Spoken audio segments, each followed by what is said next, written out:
Hello everyone, welcome to C T 24/7। और आप क्या समझ रहे हैं कि नीलम मैम आपको किसी ट्रिप पर लेके जा रही हैं? ऐसा बिल्कुल नहीं है।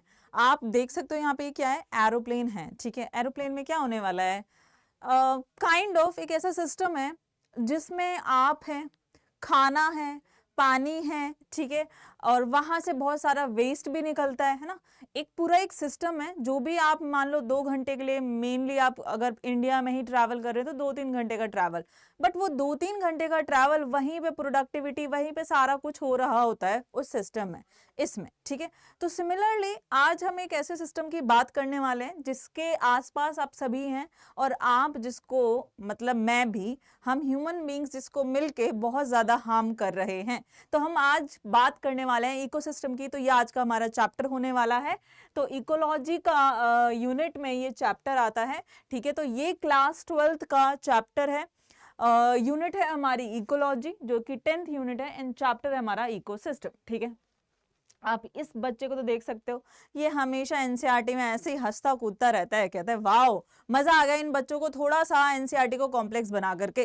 तो आज के चैप्टर में हम पढ़ेंगे इकोसिस्टम के बारे में और बहुत सारी चीजें कि कैसे वो फंक्शन करता है, क्या वो होता है, इकोलॉजी एंड इकोसिस्टम में क्या डिफरेंस होता है।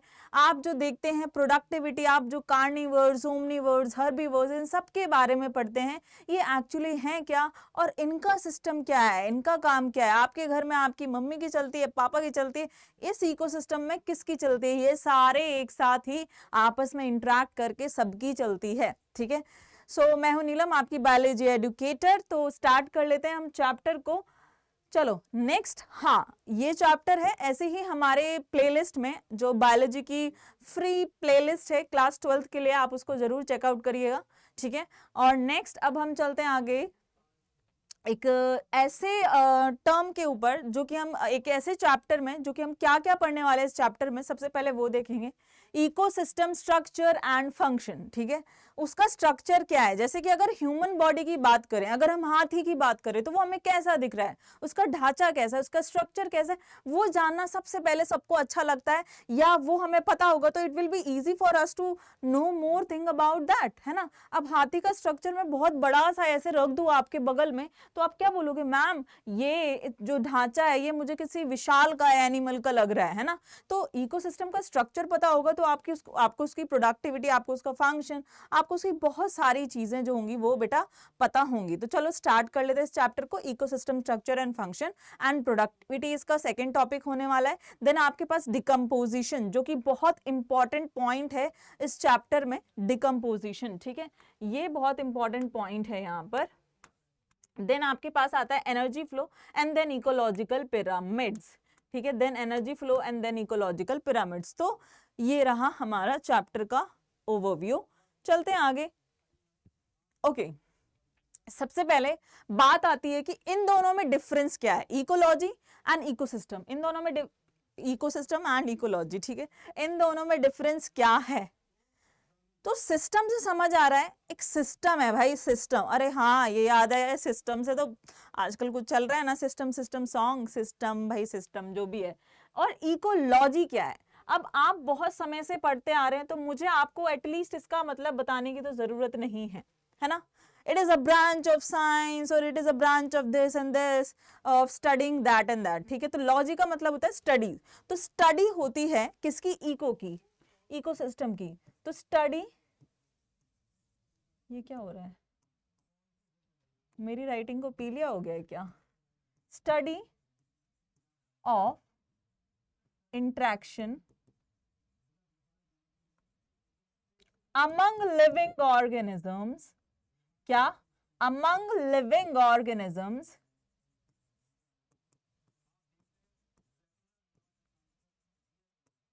ठीक है। हाथी था, हाथी एक बहुत पुरानी पोयम है जिसमें हाथी घूम रहा होता है पूरे जंगल में। हाथी हर किसी जानवर के साथ जाता है, बोलता है मैं तुम्हारा दोस्त बनना चाहता हूँ। तो बंदर बोलता है कि अरे तुम तो मेरी तरह पेड़ से इधर उधर उछल नहीं सकोगे, तो हमें तो हमेशा दूर ही रहना पड़ेगा। तो how you can be become my friend, how can you become my friend, you are so large. तो काइंड ऑफ ऐसे ही बातें करते रहते हैं, जैसे ये अभी स्टोरी में बातें कर रहे हैं, तो इनका इंटरेक्शन, हाथी और बंदर का इंटरेक्शन, हाथी और मेंढक का इंटरेक्शन, बैक्टीरिया एंड सॉइल का इंटरेक्शन। हाँ मैम, आपने तो सिर्फ लिखा है लिविंग ऑर्गेनिजम्स ना, नहीं तो स्टडी ऑफ लिविंग ऑर्गेनिजम्स या study of interaction among living organisms और देयर इंटरेक्शन, या हम यहाँ पे एंड लिखेंगे, एंड देयर इंटरेक्शन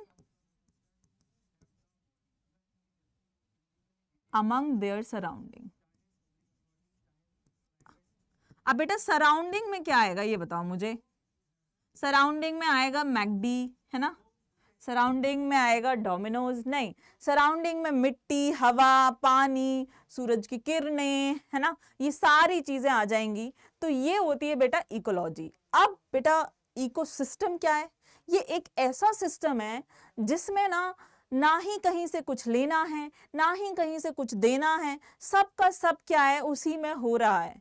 तो यहाँ पे क्या होता है, देखो प्लांट्स है बेटा हमारे पास एक सिस्टम में, ठीक है। अब एरोप्लेन की बात करोगे तो वहां पे अलग अलग चीज हो जाएंगी, पॉन्ड सिस्टम की बात करोगे तो अलग अलग चीज हो जाएंगी, अब घर के सिस्टम की बात करोगे तो अलग अलग चीज आएंगी, गवर्नमेंट का सिस्टम है तो अलग अलग चीज आएंगी, but it is sustainable, right, वो खुद के लिए काफी है। तो प्लांट्स, एनिमल्स,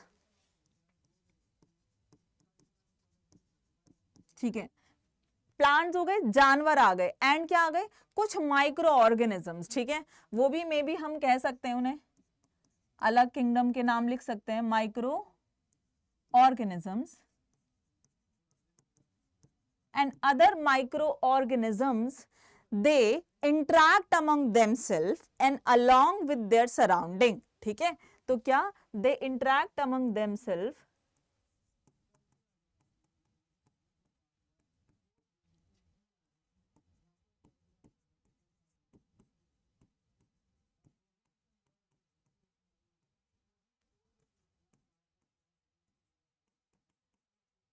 विद देयर, बेटा आप भी लिखते जाओ, ये नोट्स बनाते जाओ आप भी, ठीक है। तो सारे नोट्स बहुत अच्छे से बोर्ड के लिए या फिर किसी कॉम्पिटिटिव एग्जाम के लिए आपके यहाँ प्रिपेयर हो जाएंगे, ठीक है। सो इंटरैक्ट विद देयर सराउंडिंग। अब जब ये आपस में इंटरैक्ट करते हैं बेटा, तो ये क्या फॉर्म करते हैं, they form a functional unit, they form a functional sustainable unit, ठीक है। अब ये फंक्शनल सस्टेनेबल यूनिट ये क्या है, ये क्या है, ये एक ऐसी चीज है बेटा जो कि एग्जिस्ट कर रही है इंडिपेंडेंटली, ठीक है। तो एंड विद देयर सराउंडिंग, जो कि बेटा कैसा है, फिजिकल है, ठीक है, एंड ये क्या करते हैं, फॉर्म अ सस्टेनेबल यूनिट,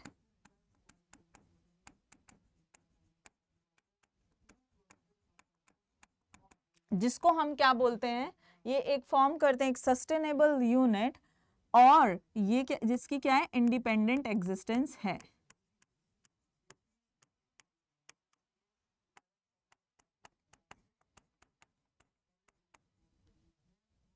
ठीक है, उसकी इंडिपेंडेंट एग्जिस्टेंस होती है।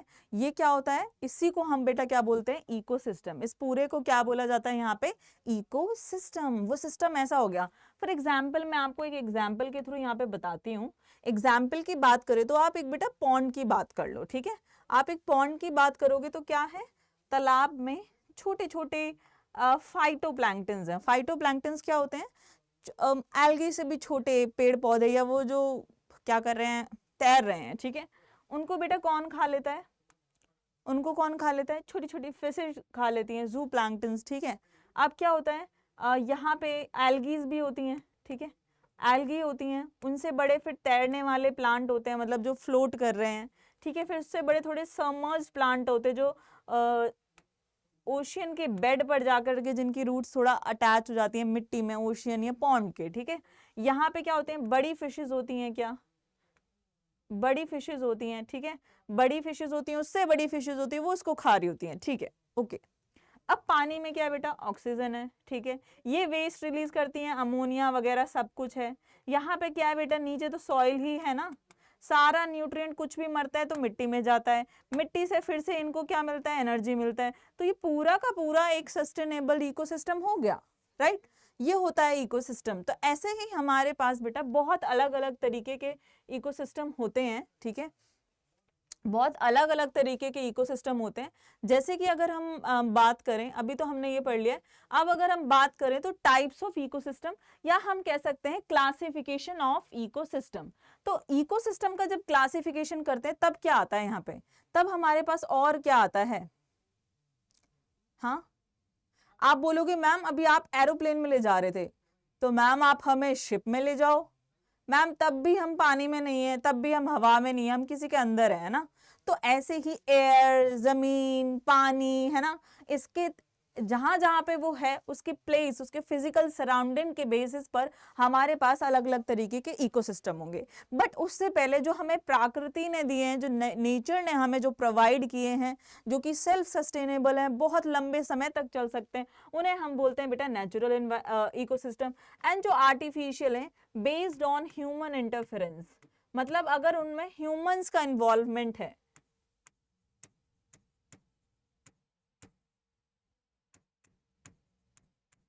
तो वो क्या हो जाएंगे? Artificial ecosystem. क्लियर? अब नेचुरल इकोसिस्टम में आपके पास एक टेरेस्ट्रियल इकोसिस्टम है और एक आपके पास एक्वाटिक इकोसिस्टम है। अब टेरेस्ट्रियल इकोसिस्टम में आपके पास बहुत सारे आ जाएंगे। फॉर एग्जांपल आपके पास क्या क्या है? ग्रासलैंड है, आपके पास फॉरेस्ट है, आपके पास डेजर्ट है ना। क्या है आपके पास? ग्रासलैंड, कलर चेंज कर लूं,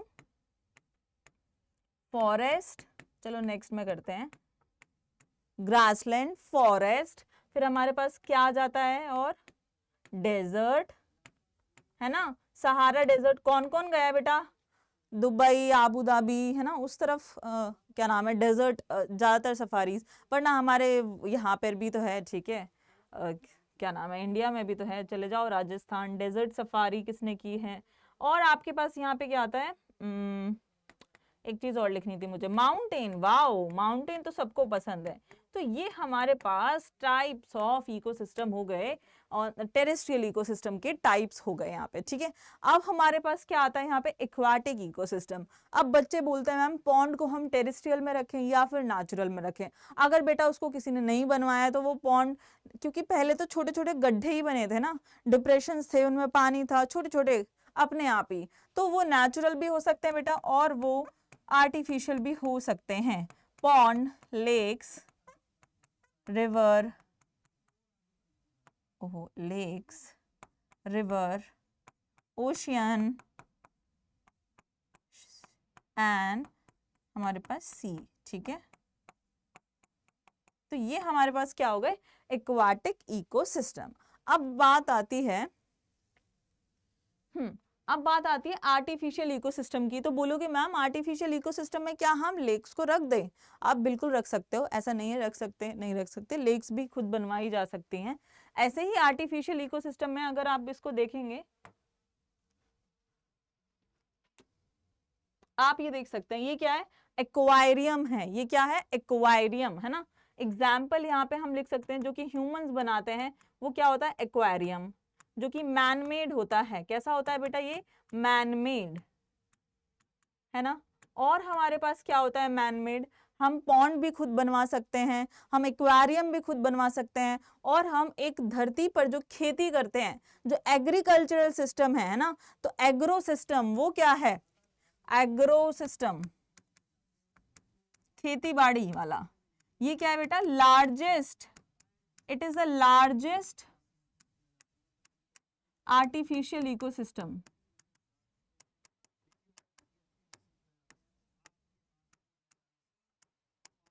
ठीक है, क्लियर।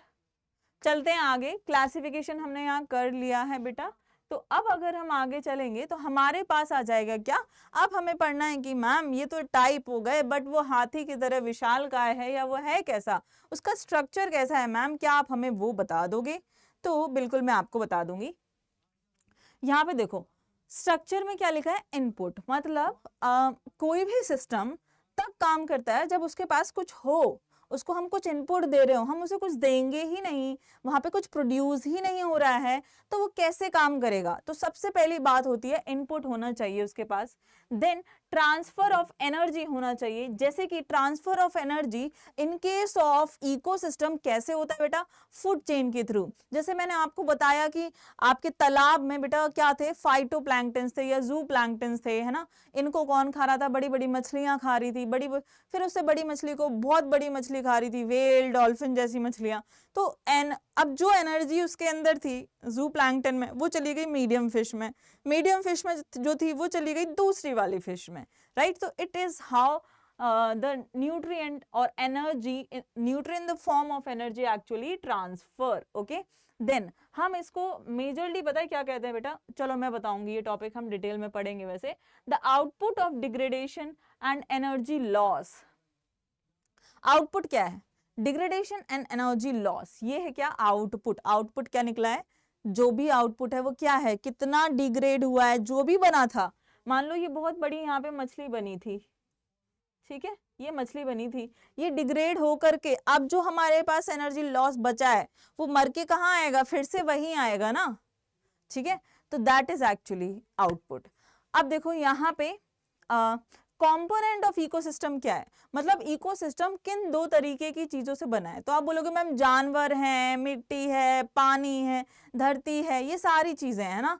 तो यहाँ पे क्या है? एक बेटा बायोटिक फैक्टर है जिसको हम बेटा लिविंग बोलते हैं, लिविंग, ओके। एक बेटा क्या है? नॉन लिविंग फैक्टर है, ओके। एंड ये क्या बनाता है बेटा? एक स्ट्रक्चर बनाता है इकोसिस्टम का। बेटा क्या बनाता है? एक स्ट्रक्चर। अब इकोसिस्टम के स्ट्रक्चर में एक इंपॉर्टेंट चीज होती है, ठीक है, जैसे कि अगर हम उसे बोले कि मान लो मैंने क्या किया, एक तालाब ले लिया और मैंने एक जंगल ले लिया, ठीक है। मैंने एक मछली को बोला तू यहीं पे रहेगी, फिर तेरे पैरों से दूसरी मछली जुड़ी रहेगी, फिर तेरे टेल से दूसरी मछली जुड़ी रहेगी। तो मैं ये बता रही हूँ कि वो एक्चुअली में कैसे स्ट्रक्चर उनका कैसा है ना। तो इकोसिस्टम का जो स्ट्रक्चर है वो फिजिकल एंड बायोलॉजिकल कंपोनेंट के इंटरेक्शन से बनता है। तो जब ये दोनों इंटरेक्ट करेंगे तो ये क्या बनाएंगे बेटा? एक स्ट्रक्चर बनाएंगे। अब स्ट्रक्चर की खासियत क्या है? एक तो होता है स्ट्रैटिफिकेशन, उसमें हम क्या पढ़ते हैं? स्ट्रैटिफिकेशन बेटा में क्या पढ़ते हैं? हम ये देखते हैं कि कैसे इनका अरेंजमेंट है वर्टिकल लेयर्स में, ठीक है। इनका अरेंजमेंट कैसा है वर्टिकल अरेंजमेंट में? फॉर एग्जांपल जंगल की बात करें, ठीक है, तो जंगल में सबसे पहले नीचे क्या होती है? छोटी छोटी घास होती है, वहां पे माइक्रोब्स होते हैं। फिर आपके पास क्या होता है? थोड़ी थोड़ी झाड़ियां होती हैं, झाड़ियों के ऊपर थोड़े से बड़े पेड़, फॉर एग्जाम्पल रोज वोज जैसे, ठीक है। फिर और बड़े बड़े ट्रीज, फिर देन बहुत बड़े बड़े ट्रीज। तो उनका अरेंजमेंट कैसा हो रहा है? वर्टिकल। तो arrangement of organism in the, यहां पे लिखेंगे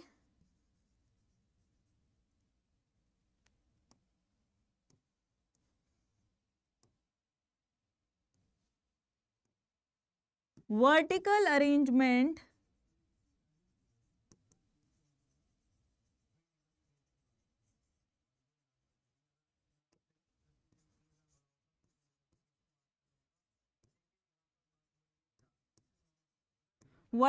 arrangement of organisms, ठीक है, of organisms of different species हम बोल सकते हैं।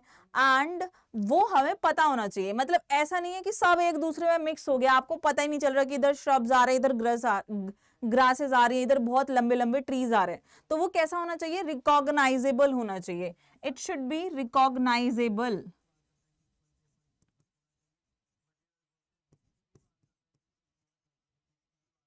और डिफरेंट स्पीशीज यहां पे जरूर लिख लेना।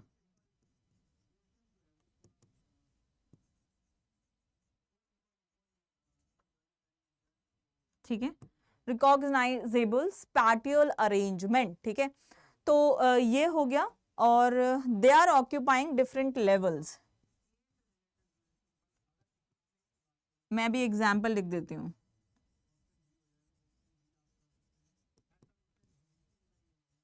फॉर एग्जाम्पल मैं बताती हूँ, ये हमारे पास क्या है? छोटी छोटी घास है, ठीक है, ये छोटी छोटी घास है, ऐसे ऐसे ग्राउंड है, ठीक है। तो ये ग्रासेस हमें पता चल गई। इसके बाद बेटा क्या है? थोड़ी थोड़ी झाड़ियां हैं, ओके। और यहाँ से फिर बेटा दूसरे लेवल पे क्या आ रहा है? रोज रोज के पेड़ आ रहे हैं। देन हमें क्या पता चला, इससे बड़े बड़े बड़े बड़े ट्रीज हैं, ठीक है, जो नॉर्मल मैंगो वैंगो के हाइट के होते हैं, ठीक है। देन आपने जो कॉनिफर्स देखे हैं ना, जंगल में बहुत बड़े बड़े पेड़ होते हैं, पूरा ढक देते हैं, ठीक है, दिखता ही नहीं है ऊपर का, वो बड़े बड़े बड़े बड़े जो ट्रीज होते हैं वो। तो सबसे पहला एक ये लेवल, ठीक है, फिर दूसरा लेवल ये, फिर तीसरा लेवल ये, ओके, एंड चौथा लेवल ये। आप देख रहे हैं ना वर्टिकल अरेंजमेंट ऑफ ये। एक और होता है वो होता है स्पीशीज कॉम्पोजिशन। मतलब स्पीशीज कॉम्पोजिशन कब चेंज हो जाएगा, जब एरिया चेंज हो जाएगा, ठीक है। तो स्ट्रक्चर डिपेंड करेगा एरिया के ऊपर भी। मान लो आप अमेज़न रेन फॉरेस्ट में गए हैं तो वहां पे तो अलग होगा, आप गए डेजर्ट में तो वहां पर अलग होगा, आप गए माउंटेन्स में तो वहां अलग होगा। तो ये चीजें चेंज हो जाएंगी। तो हमारे पास एक और क्या है बेटा, स्पीशीज कॉम्पोजिशन है,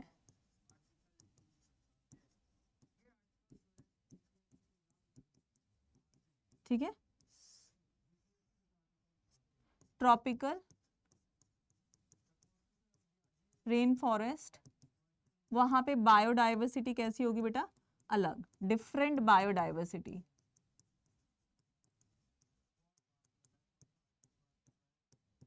हाँ जी, क्लियर हो गया। अब बोलोगे मैम स्ट्रक्चर ऑफ इकोसिस्टम, और आपने ये दो चीजें क्या लिखी हैं। तो मैं ये बता रही हूँ कि एक किसी भी इकोसिस्टम का स्ट्रक्चर इन दो तरीके से हम डिफाइन कर सकते हैं। फॉर एग्जाम्पल आप हाथी को बोलोगे उसमें ये इतनी बड़ी बड़ी हड्डियां हैं और उसके बड़े बड़े पैर हैं, बड़ा बड़ा टम्मी है उसका, तो आप ऐसे बता सकते हो, है ना। तो आप क्या बोलोगे यहाँ पे, एलिमेंट्स, एलिमेंट्स, या हम बोल सकते हैं एक क्या है ये, स्ट्रक्चर ऑफ इकोसिस्टम का ये क्या हो गया, इंपॉर्टेंट फीचर्स हो गए, ठीक है। एलिमेंट और important features, important feature, clear. ये बेटा सबको क्लियर हो गया। स्ट्रक्चर ऑफ इकोसिस्टम, इकोसिस्टम के दो कंपोनेंट हैं, वो दो कंपोनेंट जब आपस में इंटरेक्ट करते हैं तो वो एक इकोसिस्टम का ढांचा बनाते हैं। वो इकोसिस्टम के ढांचे की क्या फीचर्स हैं वो मैंने आपको यहाँ बता दिए, क्लियर। ओके, नाउ नेक्स्ट, जैसे यहाँ पे ये वो बोल रहा है वो मैं आपको एनसीईआरटी में दिखा देती हूँ क्या वो बोल रहे हैं, ठीक है। Interaction of biotic and abiotic component result in a physical structure that is characteristic of each type of ecosystem, that defines the characteristic of each type of ecosystem. Composition define करता है, and identification and enumeration of plant and animal species of a ecosystem give its species composition. समझ आया, ये रहा वो word, लेकिन hidden है, लेकिन स्ट्रैटिफिकेशन को इसने बहुत अच्छे से हाईलाइट किया है। Vertical distribution of different species occupying different level is called stratifications. For example, you can see over here, example trees occupy top vertical strata. Strata का मतलब क्या होता है, लेयर। strata बोले तो बेटा लेयर, लेयर्स में अरेंजमेंट, वर्टिकल लेयर्स में इनका अरेंजमेंट होता है, clear. For example trees and all that, layer of a forest, shrubs, second herbs and grasses and occupy the bottom layers, ठीक है। तो ये था बेटा जो हमने अभी पढ़ा है। Okay, now we will talk about what are the abiotic component and what are the biotic component of any ecosystem. अब बायोटिक कंपोनेंट में मुझे नहीं लगता कि आप इतने होशियार नहीं हैं कि आप मुझे बता ही ना पाए कि बायोटिक कंपोनेंट बेटा और एबायोटिक कंपोनेंट के क्या पार्ट हैं, ठीक है। तो चलो स्टार्ट कर देते हैं। एबायोटिक का मतलब हमको पता है नॉन लिविंग, ओके, और जिसने क्या नाम है, मानो मेरी बात मानो, और जिसने यहाँ पर स्ट्रैटिफिकेशन पढ़ लिया है, आपको बस क्या करना है, कमेंट बॉक्स में जाना है, बिना देखे पॉज करना है, कमेंट बॉक्स में जाना है, बिना देखे स्ट्रैटिफिकेशन की जो आपको समझ आया उसके बेसिस पे आपको एक डेफिनेशन लिखनी है। अगर जो बच्चे नहीं लिखेंगे, देखो जरूरी नहीं है, बट यहां से होगा क्या, आप सोच के अभी दिमाग लगा के लिखोगे, आपको वो बहुत टाइम तक के लिए याद रह जाएगी। आप नहीं लिखोगे तो वो डेफिनेशन आपको याद नहीं होगी इसलिए। तो आप अभी लिखो, सोच के, ध्यान से सोच के लिखो, हो जाएगी याद, ठीक है। डरने वाली बात नहीं है, और आता है ये, ठीक है, पेपर में आता है ये। ओके, नाउ नेक्स्ट, हाँ, एबायोटिक में बेटा क्या आता है, सबसे पहले हम बात करें तो एयर, है ना। एयर का कॉम्पोजिशन कैसा है, एयर में ऑक्सीजन कैसा है, ये सब देखते हैं ना। या फिर हम बात कर लेते हैं क्लाइमेट की, तो क्लाइमेट में ना हमारे पास सारी चीजें आ जाएंगी। इरेजर, क्लाइमेट, क्लाइमेट कैसा है किसी भी जगह का, है ना। तो क्लाइमेट एक्चुअली में, क्लाइमेट में क्या क्या पार्ट आते हैं बेटा? क्लाइमेट में टेम्परेचर आता है, ठीक है, टेम्परेचर कम है या ज्यादा है, विंड आती है, हवा की रफ्तार कैसी है, ठीक है, विंड। अभी आप अगस्त या जुलाई के मंथ में जब देखते हैं तो क्या होता है, ह्यूमिडिटी होती है ना, ह्यूमिडिटी होती है। नेक्स्ट आपको और क्या क्लाइमेट के फैक्टर्स आपको लग रहे हैं? एक और रह गया है, बारिश होती है, ठीक है, तो पानी बेटा। नेक्स्ट, अब हमारे पास कुछ और फैक्टर्स आते हैं, जैसे कि एडाफिक फैक्टर। एडाफिक फैक्टर क्या होता है? सॉइल का टेक्सचर, ठीक है,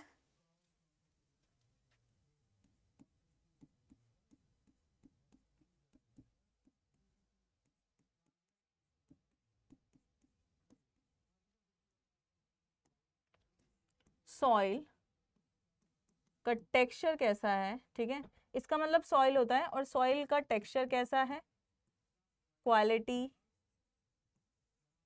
न्यूट्रिएंट, है ना, न्यूट्रिएंट भी तो पता होना चाहिए ना बेटा।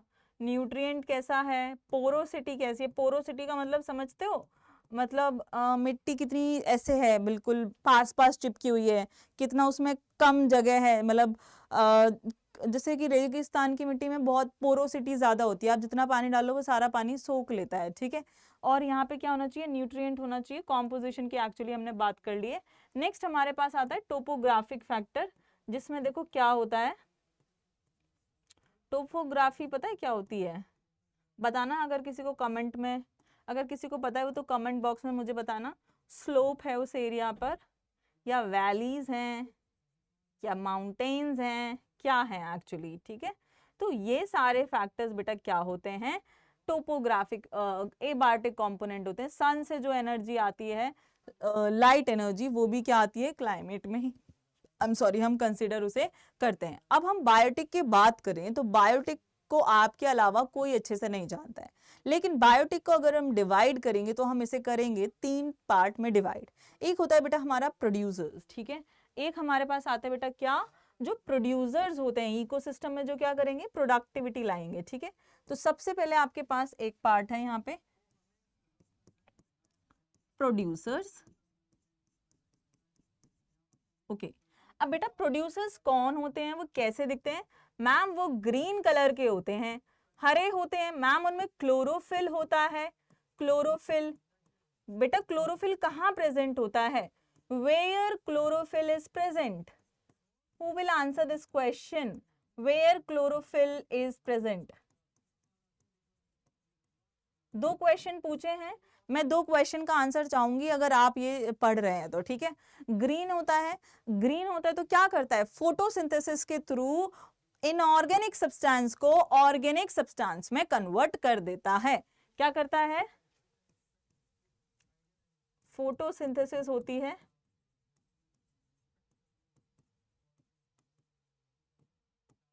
ठीक है। और ये क्या करते हैं, इनऑर्गेनिक को ऑर्गेनिक में कन्वर्ट कर देते हैं, clear. Organic for example glucose है, कार्बोहाइड्रेट जितने भी हैं, ठीक है। हाँ ये सब आ जाते हैं इसमें, क्लियर। अब देखो बेटा, अगर हम इसकी बात करेंगे प्रोड्यूसर्स की, तो पानी वाले जगह पे अलग होंगे और टेरेस्ट्रियल जगह पे ये अलग होंगे, है ना। तो यहाँ पे हम फटाफट इसे इसके बारे में भी लिख लेते हैं कि ये एक्वाटिक होते हैं, aquatic producers and terrestrial producers. तो आप बहुत अच्छे से नाम मुझे बता सकते हैं। देखो एक्वाटिक प्रोड्यूसर्स में आपको देखो फाइटोप्लैंक्टन्स, इनके नाम याद रखने हैं, ठीक है, एल्गी, ओके। देन अगर आप टेरेस्ट्रियल की बात करेंगे तो आप grass, shrubs, herbs, trees and all, ठीक है। ये सब मैंने बस एक्सेट्रा लिख लेना है यहाँ पे, मैंने ETC नहीं लिखा है, और भी बहुत सारे होते हैं, ठीक है। तो एक कंप्लीट हो गया। अब बात करेंगे बेटा कौन, जो इनको खाएगा। वो जो न्यूट्रिएंट इन्होंने दिया है, इन्होंने क्या किया है, सन से जो एनर्जी मिली थी बेटा, उससे क्लोरोफिल ने उसको एब्जॉर्ब किया है। एब्जॉर्ब करके इनऑर्गेनिक सब्सटेंस को एक प्रोसेस, फोटोसिंथेसिस प्रोसेस के थ्रू ऑर्गेनिक सब्सटेंस में कन्वर्ट कर दिया है, जो कि हम खाते हैं, ठीक है। देन आपके पास आते हैं कंज्यूमर, हम लोग, है ना। तो हम लोग आते हैं, हम क्या है बेटा, कंज्यूमर्स। अब कंज्यूमर्स में भी बेटा एक टाइप आ जाएगा, हम हर्बीवर्स हैं या हम कार्निवर्स हैं, हम क्या हैं, ठीक है। तो हमारे पास क्या आएंगे बेटा, अब कंज्यूमर्स आ जाएंगे, ठीक है,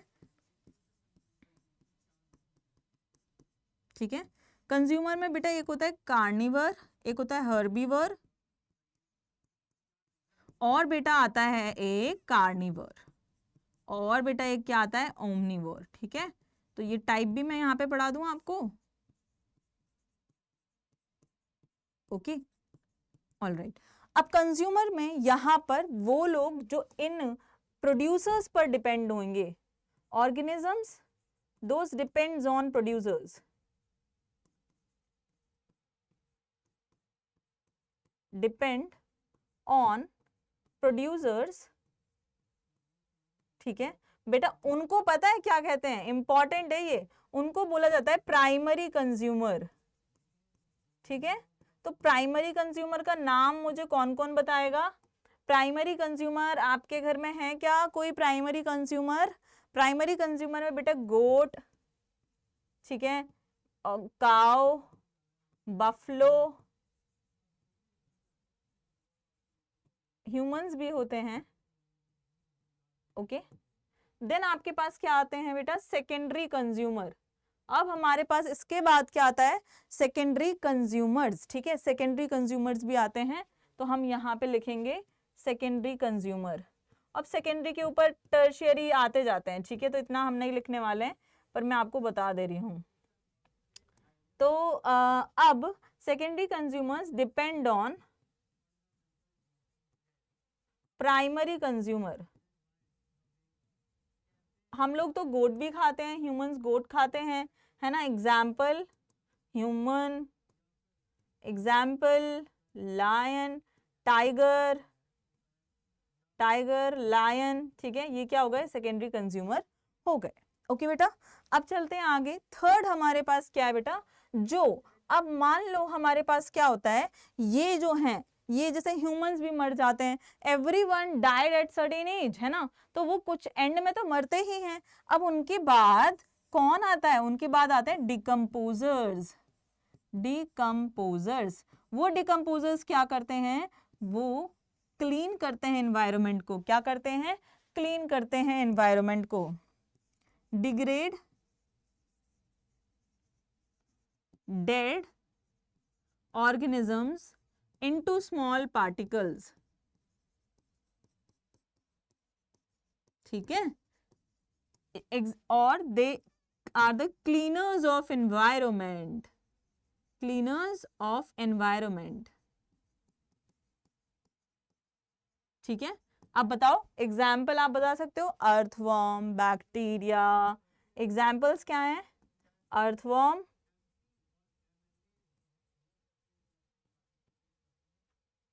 बैक्टीरिया, ये क्या हो गए बेटा, एग्जाम्पल्स हो गए। क्लियर। तो यहाँ पे बायोटिक एंड एबायोटिक एक ही स्लाइड में हमें बहुत अच्छे से बेटा क्लियर हो गया है। अब चलते हैं आगे। आगे चलेंगे तो हमारे पास अब एक और चीज आती है कि एक इकोसिस्टम जब वो एज अ यूनिट फंक्शन करता है तो उसके कितने कंपोनेंट्स होते हैं।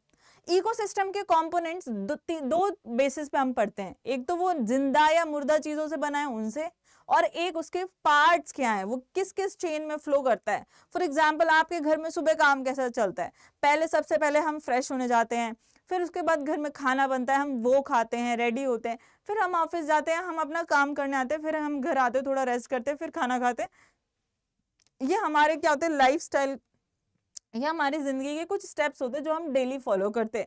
तो एक फंक्शनल इकोसिस्टम में ये 4 स्टेप्स होते हैं, जब वो फॉलो करता है वो इकोसिस्टम, तब वो फंक्शनल बनता है, तब वो सस्टेनेबल बनता है।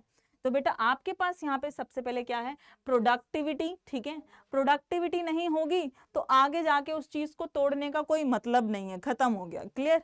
देन आपके पास बेटा क्या होता है, प्रोडक्टिविटी होती है। उस प्रोडक्टिविटी में से जो वो चीज है उसको लेकर के कोई कहीं जा रहा होता है, कोई कहीं जा रहा होता है, तो एनर्जी फ्लो होता है। देन बेटा क्या होता है, न्यूट्रिएंट साइक्लिंग होती है। मतलब वो न्यूट्रिएंट साइक्लिंग, देखो मान लो अभी एक पेड़ है, पेड़ को बकरी ने खाया, बकरी को किसी और ने खाया, तो एनर्जी जो यहाँ से थी वो यहाँ से फ्लो हो गई, यहाँ से फ्लो हो गई। देन उसके बाद क्या होती है, न्यूट्रिएंट साइक्लिंग होती है।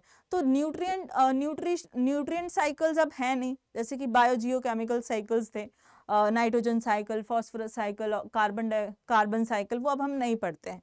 तो हम ये साइक्लिंग अब नहीं पढ़ेंगे, हम ये तीन चीजों को यहाँ पर पढ़ेंगे, क्लियर। तो चलो स्टार्ट करते हैं सबसे पहले प्रोडक्टिविटी से। तो बेटा प्रोडक्टिविटी होता क्या है, प्रोडक्टिविटी क्या होता है, rate of production of what, rate of production of biomass. Bio क्या है, लिविंग, लिविंग में वो वजन चाहिए, जो भी प्रोडक्शन हो रहा है उसका क्या चाहिए, वजन चाहिए, ठीक है। तो हम यहाँ पे यही करने वाले हैं, अब हम यही पढ़ेंगे। तो हमारे पास दो हैं, एक तो प्राइमरी प्रोडक्टिविटी है, एक हमारे पास क्या है, सेकेंडरी प्रोडक्टिविटी है, ठीक है। तो rate of production of biomass,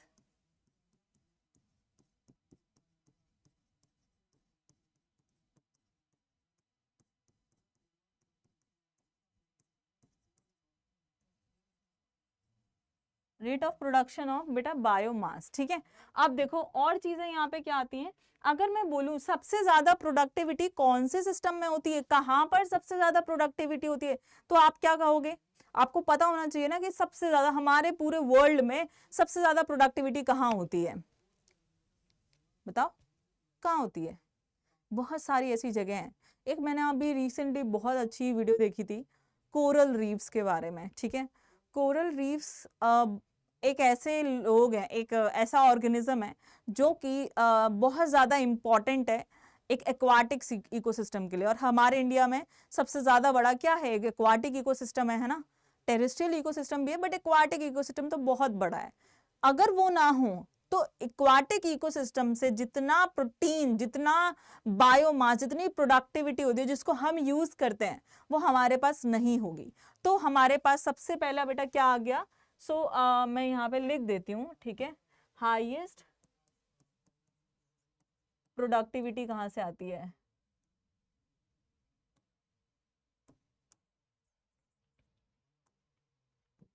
यहाँ पे लिखेंगे high productivity,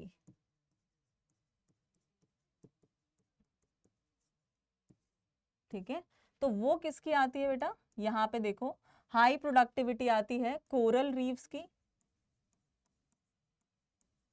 tropical rain forest,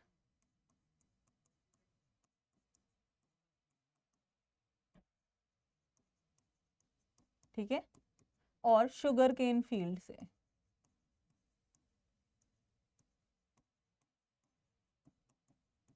सबसे ज्यादा यहाँ पे ग्लूकोज का प्रोडक्शन होता है, ठीक है। तो नेक्स्ट हमारे पास अब क्या है, नेक्स्ट बेटा हमारे पास है लीस्ट प्रोडक्टिविटी,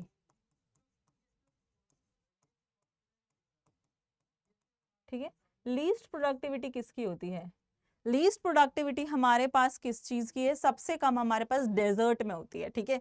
डेजर्ट की बात कर रहे हैं या डीप समुद्र में, ठीक है, वहां पर। तो सबसे ज्यादा क्या है, डेजर्ट, रेगिस्तान में कम प्रोडक्टिविटी होती है, और हमारे पास डीप सी, ओके, ये हो गया। अब primary productivity and secondary productivity. So the rate of biomass और ऑर्गेनिक मैटर का production per unit area over a time period by plants during photosynthesis is known as primary productivity, ठीक है। अब इस प्राइमरी प्रोडक्टिविटी को हम दो तरीके से मेजर कर सकते हैं। वैसे देखो इसने क्या बोला है, ऑर्गेनिक मैटर, राइट। तो हम इसे ड्राई और लिक्विड, ड्राई और लिक्विड, हाँ दोनों में हम मेजर कर सकते हैं। जैसे अगर हम मेजर करेंगे तो हम क्या करेंगे, या तो ग्राम वेट होना चाहिए, है ना, वेट, वेट, या फिर हम एनर्जी की फॉर्म में किलो कैलोरी, ठीक है। तो ग्राम मीटर स्क्वायर, यहाँ पे भी मीटर स्क्वायर, और पर यूनिट एरिया ईयर, ठीक है। या फिर हम इसे कैसे लिख सकते हैं, ग्राम मीटर स्क्वायर और ईयर इनवर्स। ठीक है, ऐसे भी लिख सकते हैं, इरेजर। आप समझ गए हो ना इसका मतलब क्या है? ठीक है, तो हम इसे ऐसे लिख सकते हैं। अब सेकेंडरी प्रोडक्टिविटी क्या होती है? The rate of formation of new organic matter by the consumer. मान लो मैंने कुछ धनिया पत्ती खाया है, मैंने पालक की पनीर खाई है। अब वो पालक पनीर क्या था? वो प्रोड्यूसर था एक पालक, मैंने उसको खा लिया। अब मेरी बॉडी ने, जो मैं कंज्यूमर हूं, मेरी बॉडी ने कितना ऑर्गेनिक मैटर प्रोड्यूस किया, that is secondary productivity. Clear? बहुत सिंपल है। ओके, नाउ नेक्स्ट हम अगर अब हम आगे चलें तो हमारे पास एक क्वेश्चन है। ठीक है, क्वेश्चन, मुझे एक चीज और बतानी थी, कहाँ गया पेज? वाओ, पेज तो बचा ही नहीं, पेज तो यहाँ पे बचा ही नहीं है, पेज होना चाहिए था।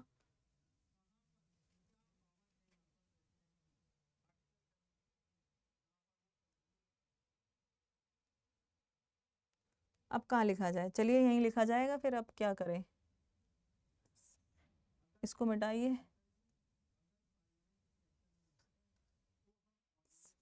इसको हम ऊपर लिखेंगे।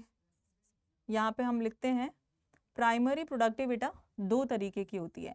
एक तो होती है net primary productivity, net primary productivity. Clear बेटा? एक होता है ग्रॉस प्राइमरी प्रोडक्टिविटी। ठीक है,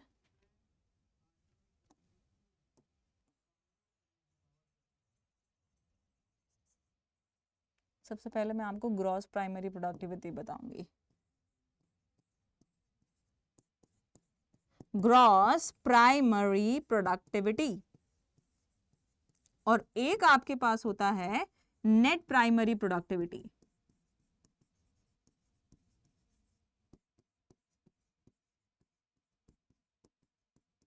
क्लियर?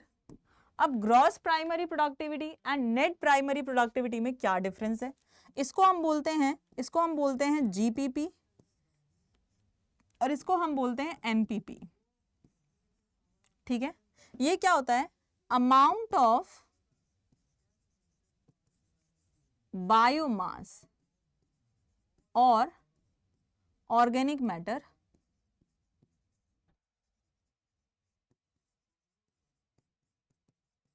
प्रोड्यूस्ड बाय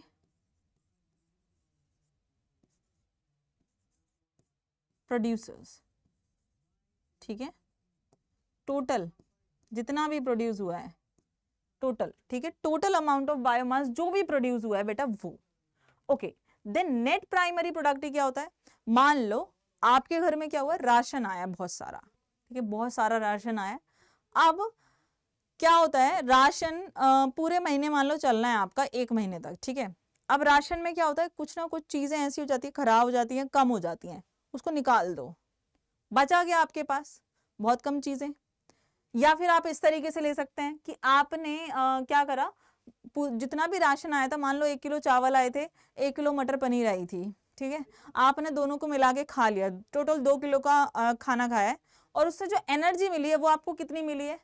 मान लो 500 ग्राम एनर्जी मिली है। ठीक है, 500 किलो कैलोरी एनर्जी मिली है मान लो। तो जो ग्रॉस था वो क्या था, 2 किलो। ठीक है, टोटल मटर पनीर एंड चावल 2 किलो, एंड बचा क्या आपके पास, 500 ग्राम क्या, किलो कैलोरी एनर्जी, है ना? तो जो ये बचा है that is net primary productivity, and जो आया था वो क्या था, ग्रॉस प्राइमरी प्रोडक्टिविटी। मैम तो ये बीच में गायब क्यों कर दिया, क्यों इसको फालतू में कम करके नेट प्राइमरी प्रोडक्टिव बना रहे हो आप? वो इसलिए हुआ बेटा, बहुत सारी एनर्जी आपको, आपकी वो खाना डाइजेस्ट करने में यूज हो गई, है ना? वो खाना डाइजेस्ट करने में यूज हो गई, तो वो क्या था, वो रेस्पिरेटरी लॉस। ठीक है, तो यहाँ पे भी ऐसे ही होता है। मान लो एक पेड़ था जिसने बहुत सारी एनर्जी प्रोवाइड की थी, वो जो ग्रॉस प्राइमरी प्रोडक्टिविटी थी जो उसने बनाया था, अब उसमें से कुछ वो अपने रेस्पिरेशन में भी तो यूज करेगा ना, प्लांट भी तो रेस्पायर कर रहा है। तो that is what actually net primary productivity. तो हम इसे अभी लिखेंगे, पहले मैं यहाँ पे फॉर्मूला लिख देती हूँ। ठीक है, तो what is GPP, sorry what is NPP. ओहो, ऐसे तो ये रेज नहीं होगा।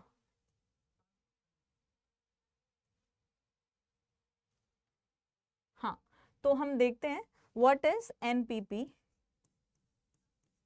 Is equals to gross primary productivity minus R. R क्या है? Respiratory loss. समझ आ गया ना? अब यहां पे लिखना है amount of energy left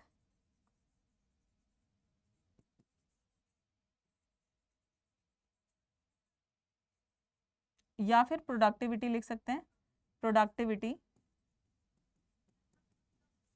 left after respiratory loss. Clear? तो ये होती है बेटा NPP. This is what actually NPP is. Okay. Now you will say, ma'am, what is the unit of primary unit? Productivity की unit क्या होती है? तो हम उसे कैसे मेजर करते हैं? Either you can measure in the form of G for gram and meter square, ठीक है? Gram per unit area per unit time then year. Clear? और आप ये तो क्या है, ये आप बायोमास के लिए कर सकते हो, ठीक है? देन आपके पास आता है ये आप वेट के फॉर्म में जब मेजर करना चाहते हैं, ठीक है? जब आप एनर्जी के फॉर्म में मेजर करना चाहेंगे तब आप कैसे करेंगे? तो दो फॉर्म में आती है। एनर्जी के फॉर्म में आप क्या लिखेंगे बेटा? Kilocalorie per metre square, okay, and per year. Clear हो गया? आ गई बात समझ? अगर मैं इसको एक और लैंग्वेज में लिखूं तो ग्राम हो गया, मीटर स्क्वायर हो गया और ईयर इनवर्स हो गया। ये है, ठीक है? सिंपल ये है। अब आगे चलते हैं, बहुत अच्छे से समझा दिया मैंने। नेक्स्ट ये आपके पास एक क्वेश्चन है, तो आप इसे फटाफट सॉल्व कर लीजिए इस क्वेश्चन को। क्वेश्चन कह रहा है in the equation GPP minus R is equals to NPP, then GPP is the primary productivity and NPP is the net primary productivity. R here is what? Reproductive allocation, photosynthetically active radiation, respiratory quotient or respiratory loss. What it is actually, you have to write it.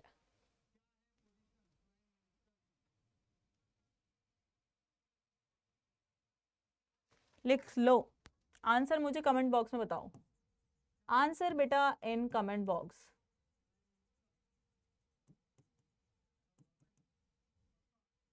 Next आपके पास क्या है? Primary productivity of biosphere, ठीक है? Primary productivity जो biosphere की है, मतलब हमारे पूरे बायोस्फीयर की। हमारा बायोस्फीयर किस किस से मिलकर बचा बेटा? Hydrosphere, lithosphere and hydrosphere, lithosphere धरती, और क्या हो गया? हाइड्रो मतलब वाटर, हाइड्रो मतलब एयर, एंड लिथोस्फीयर, ये दोनों मिलके क्या बनाएंगे? बायोस्फीयर, ठीक है? दोनों इंटरेक्ट करेंगे आपस में एंड क्या बनाएंगे? बायोस्फीयर बनाएंगे, जहां पे एक लिविंग एंटिटी रह सकती है, ठीक है? अब देखो यहाँ पे annual NPP is equals to 170 billion ton.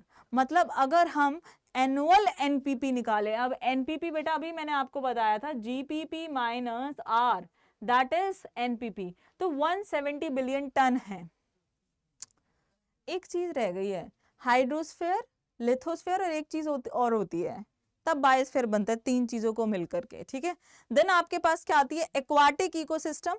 Aquatic ecosystem बेटा 70% हमारी जितनी भी धरती है उसका 30% सिर्फ लैंड है बेटा, बाकी 70% क्या है? 70% यहाँ पे पानी है, ठीक है? एनपीपी क्या आती है यहाँ पे? तो एक्वाटिक इकोसिस्टम से एनपीपी आई है 55 बिलियन टन, ये 170 है ना? तो मान लो 115 बिलियन टन हमारी किससे आती है? टेरेस्ट्रियल इकोसिस्टम से। तो ये समझ लो कि हमारा टेरेस्ट्रियल इकोसिस्टम इतना कम है, फिर भी उसकी प्रोडक्टिविटी इतनी ज्यादा है। फिर भी उसकी प्रोडक्टिविटी इतनी ज्यादा क्यों है? वाई? इसकी ज्यादा होनी चाहिए ना एक्वाटिक इकोसिस्टम की। रीजन क्या है? What is the reason? कि सनलाइट सी के नीचे तक कम पहुंच पाती। Sunlight is the main source of productivity, वो ना हो तो प्रोडक्टिविटी ना हो। तो एक्वाटिक बॉडी में फोटोसिंथेसिस का रेट कम हो जाता है and availability of sunlight is also less. तो डेफिनेटली एक्वाटिक इकोसिस्टम का तो प्रोडक्टिविटी कम ही आना है, किसी भी तरीके से कम ही आना है वो, है ना? चलो अब मुझे आपको एक दो छोटी छोटी चीजें और बतानी है। Factors affecting the primary productivity, factors क्या हैं जो कि अफेक्ट कर रहे हैं प्राइमरी प्रोडक्टिविटी को। अब बताओ, अगर एक बच्चा है जो बहुत होशियार है, जो फटाफट अपने सारी कैलकुलेशन कर रहा है, तो वो ज्यादा अच्छे मार्क्स ला पाएगा। ऑब्वियसली किसी का माइंड तेज भी होता है, मैं ऐसा नहीं होता कि सबकी कैपेसिटी एक जैसी होती है, सबकी कैपेसिटी एक जैसी नहीं होती है। तो किसी प्लांट की फोटोसिंथेटिक कैपेसिटी बहुत ज्यादा है ना, तो यहां पे पहला फैक्टर क्या होगा, photosynthetic capacity of producer, photosynthetic capacity of producer. Second क्या है, प्रोडक्टिविटी पर यूनिट एरिया कितनी हो रही है, सॉरी प्लांट्स पर यूनिट एरिया में कितने हैं,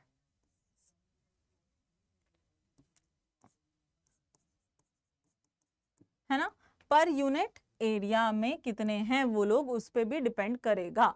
देन सोलर रेडिएशन कितनी अवेलेबल है, थर्ड बेटा क्या है, सोलर रेडिएशन अवेलेबल।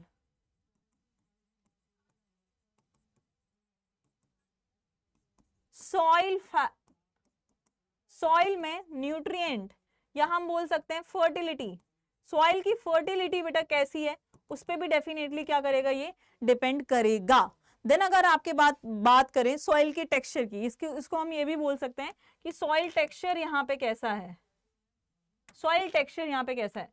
फिफ्थ बेटा क्या है, एटमॉस्फेयर, है ना, ऑक्सीजन की अवेलेबिलिटी कितनी है, अवेलेबिलिटी ऑफ न्यूट्रिएंट कितना है, अवेलेबिलिटी ऑफ मॉइस्चर कितना है, अवेलेबिलिटी ऑफ ऑक्सीजन कितनी है, मॉइस्चर, टेम्परेचर, टेम्परेचर ऑप्टिमम रहना चाहिए, ऑप्टिमम होगा तो प्रोडक्टिविटी ज्यादा होगी, रेनफॉल पर भी डिपेंड करती है।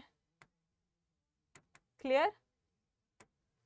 All right, so these are the few factors that are very important that will be going to affect the productivity. All right, तो चलते हैं आगे। अब हमें क्या करना है, नेक्स्ट टॉपिक देखते हैं, फिर पता चलेगा ना क्या करना है।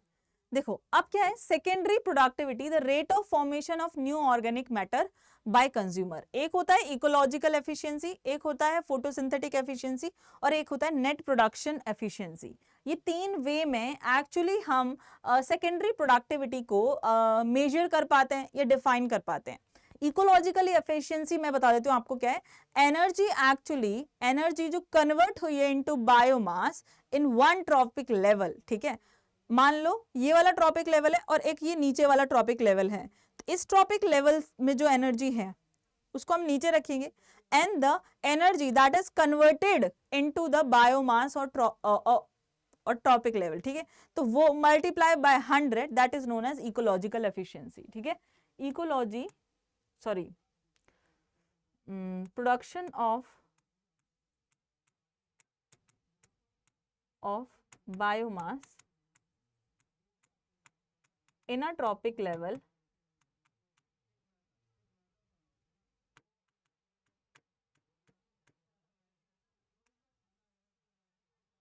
और यहाँ पे आ जाएगा, ठीक है, और लोअर ट्रॉपिक लेवल, लोअर वाले में मल्टीप्लाइड बाय 100, ये होता है क्या, हम बोलते हैं इसको इकोलॉजिकल एफिशिएंसी, किसी की इकोलॉजिकल एफिशिएंसी कितनी है।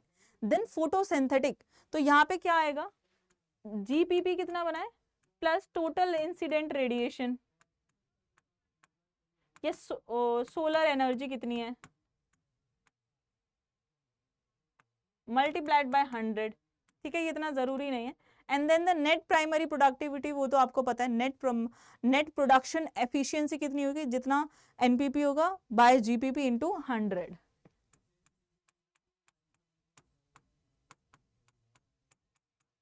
Clear? Next let's move to the next point, decomposition क्या होता है बेटा। डिकम्पोजिशन एक बहुत इंपॉर्टेंट प्रोसेस है, मतलब अगर किसी चीज का कोई चीज पैदा हुई है तो उसका खात्मा होना तो बिल्कुल लाजमी है ना। So break down of complex matter into simpler inorganic substance, तो ये क्या होता है, breakdown of complex organic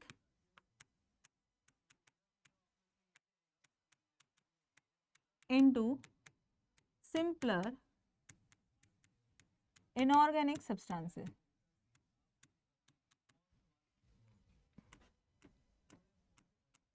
This is actually known as decomposition. इसको हम क्या कहते हैं बेटा? डिकम्पोजिशन बोलते हैं. अब डिकम्पोजिशन प्रोसेस कितने तरीके से होता है? देखिए हमारे पास बहुत तरीके के, it is done by decomposers.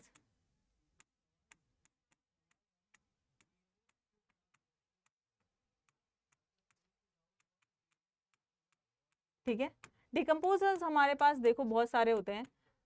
एक तो होता है स्कैवेंजर्स, नेचुरल स्कैवेंजर्स होते हैं, डेट्रीवर्स होते हैं. ठीक है, ये कुछ हमारे पास टाइप हैं. They actually clean environment,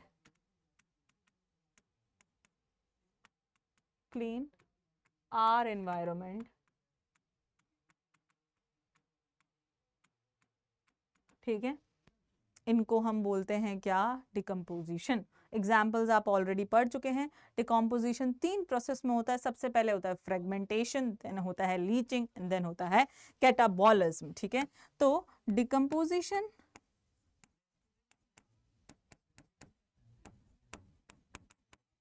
occurs in 3 ways, occurs in 3 steps.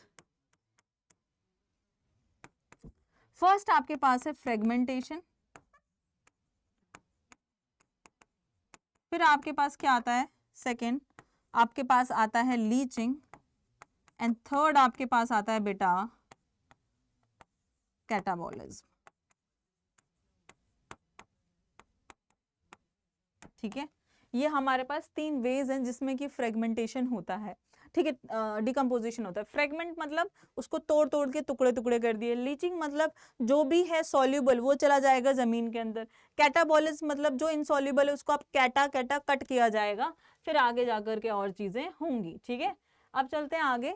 तो अब डिकम्पोजिशन देखो हो कैसे रहा है. Fragmentation of detritus. Detritus is the dead material. Okay, so कई बार इसलिए हम उनको डेट्रिटिवर्स भी बोल देते हैं जब वो एक डेट्रिटस को ब्रेक करते हैं. So this is a dead material. ये एक लायन बेचारा मर गया था बेटा, और मर करके इसकी बॉडी आपको कुछ कुछ ऐसी दिख रही थी. ओके, सो डेड मटेरियल जो कि ऑर्गेनिक कॉम्प्लेक्स है, ऑर्गेनिक मैटर है जो कि प्रेजेंट है, then it is being eaten by a decomposers. Decomposer eated it. For example earthworm. Earthworm के पेट में ये डेट्रीवर चला गया. ठीक है, अब ये कॉम्प्लेक्स ऑर्गेनिक मटेरियल को डाइजेस्ट करेगा, डाइजेस्ट करके छोटे छोटे पार्टिकल में ब्रेक करेगा. ब्रेक करेगा तो एक्सक्रीट कर देगा, वो उसका खाना हजम हो गया. हजम होने के बाद ये जो शिट है इसकी जो ये शिट है, ये जो पूप है इसके ऊपर मक्खियां भी लग रही हैं बेटा, ये क्या करेगा? सिंपल ऑर्गेनिक मैटर में बेटा क्या करेगा? इसको ये कन्वर्ट हो चुका है, बट अभी भी इनऑर्गेनिक में नहीं हुआ. तो ये सिंपल ऑर्गेनिक मैटर में कन्वर्ट हुआ है. जो फ्रेगमेंटेड पार्टिकल है ये काफी छोटा है और इसका सरफेस एरिया काफी ज्यादा है. जब साइज छोटा हो जाता है तो सरफेस एरिया बेटा हमेशा इंक्रीज हो जाता है. फॉर एग्जाम्पल इंटेस्टाइन में बताते हैं कि जो मान लो ये स्किन है, अब स्किन ने क्या किया बेटा? विलाय बना दी. ये फिंगर, अब ये और छोटी छोटी हो गई, बट सरफेस एरिया इंक्रीज हो गया है. क्लियर? नाउ अब क्या होगा? जो रिमेन फ्रेगमेंटेड पार्टिकल है, detritivores secrete digestive juices on it, and fragmented particle break down into simple और इनऑर्गेनिक सब्सटेंस. ठीक है, ऐसा हुआ है. और इनऑर्गेनिक सब्सटेंस 2 तरीके में बेटा ये बांट देता है, simple organic substance and simple inorganic substance. ठीक है, अब क्या करते हैं? ये इनका कैटाबॉलिज्म होता है. So rate of catabolic break down of different substances different. कौन कैसे ब्रेक होगा वो काफी डिफरेंट होता है. अब देखो यहाँ पे क्या बचा है? जो some fragmented particle are water soluble, और बेटा जो वाटर सॉल्युबल नहीं होते वो इस प्रोसेस में जाते हैं. जो सॉल्युबल होते हैं, for example sugar, inorganic material, ये क्या करेंगे? ये चले जाएंगे नीचे. They will go down soil by percolating water. पानी के साथ घुल मिल के जमीन के अंदर चले जाएंगे. इसको हम क्या बोलते हैं बेटा? लीचिंग. लीचिंग तो precipitation of soluble fragment particle as unavailable salts. Leaching का मतलब क्या होता है? फ्रेगमेंटेशन ऑफ सॉल्युबल पार्टिकल और फ्रेगमेंट एज अनअवेलेबल सॉल्ट्स. ठीक है, क्लियर? अब चलते हैं आगे. आगे चलने के बाद हम बात करेंगे बेटा किसकी, डिकम्पोजिशन की, कैटाबॉलिज्म स्टेप की। कैटाबॉलिज्म का मतलब क्या है, जो सिंपल ऑर्गेनिक जो कि घुल नहीं सकता था, जैसे कि ग्लूकोज घुल गया, और इनऑर्गेनिक मैटर, तो ये क्या हो जाएंगे, मिनरल न्यूट्रिएंट है, ये मिट्टी में मिल जाएंगे और मिनरलाइजेशन हो जाएगा, मिट्टी के पास न्यूट्रिएंट होगा। बाकी बचे ये क्या बना देंगे, सिंपल ऑर्गेनिक मैटर, ये ह्यूमस बना देंगे, जो कि न्यूट्रिएंट का रिजर्वॉयर है। ह्यूमस होता कैसा बेटा, ह्यूमिफिकेशन, सिंपल ऑर्गेनिक मैटर से ह्यूमस का बनना कहलाता है ह्यूमिफिकेशन, और ह्यूमिफिकेशन काफी टाइम लगता है। Dark colour amorphous less decomposed organic matter है, ज्यादा डिकम्पोज नहीं हुआ है, बिल्कुल टूटा नहीं है। सेल्यूलोज होता है इसमें काफी ज्यादा, कुछ सेकेंडरी मेटाबोलाइट्स होते हैं, and they are resistant against microbial action, microbes इसको अब और तोड़ नहीं पाएंगे, and it is also quite slight acidic in nature and colloidal in nature. Clear. अब बात करते हैं, यहाँ पे देखो ये हुआ क्या है, पत्ती थी पेड़ की, पत्ती क्या हो गई, खराब हो गई, डैमेज हो गई, वो नीचे गिर गई, नीचे गिरने के बाद इसके ऊपर एक लीच आई, उसने उसको तोड़ दिया, केमिकल एक्शंस के थ्रू तोड़ दिया और मिट्टी में मिला दिया। अब इसके बाद क्या हुआ, इसने वो एक्सक्रीटा निकाला, वो एक्सक्रीटा निकाला और ये भी मर गई, मान लो इसके ऊपर भी क्या किया, इन सब चीजों ने फीड किया है, ठीक है। यहाँ से देखो ये आ रहा है, ये जो फंगस है, leaves are partially consumed and decompose by the decomposers such as fungi and bacteria, and they begin to lose form and become litter, ये litter बन जाता है यहाँ पे, ठीक है। so further decomposition done by the bacteria और earthworm उसको और तोड़ देंगे, fungi उसको और तोड़ देंगी, और ये organic rich soil हो जाएगी, इसमें nutrients हैं, काफी सारा humus है, ठीक है। अब चलते हैं आगे।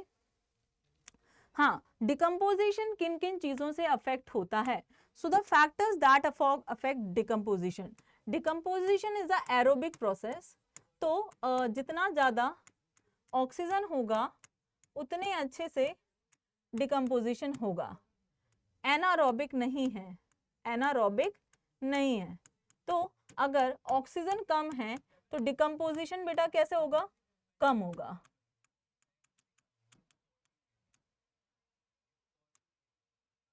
डिकम्पोजिशन भी बेटा क्या हो जाएगा, कम हो जाएगा, ठीक है। पर्टिकुलर क्लाइमेटिक कंडीशंस भी अफेक्ट करती हैं, जैसे कि मैं बताती हूँ आपको,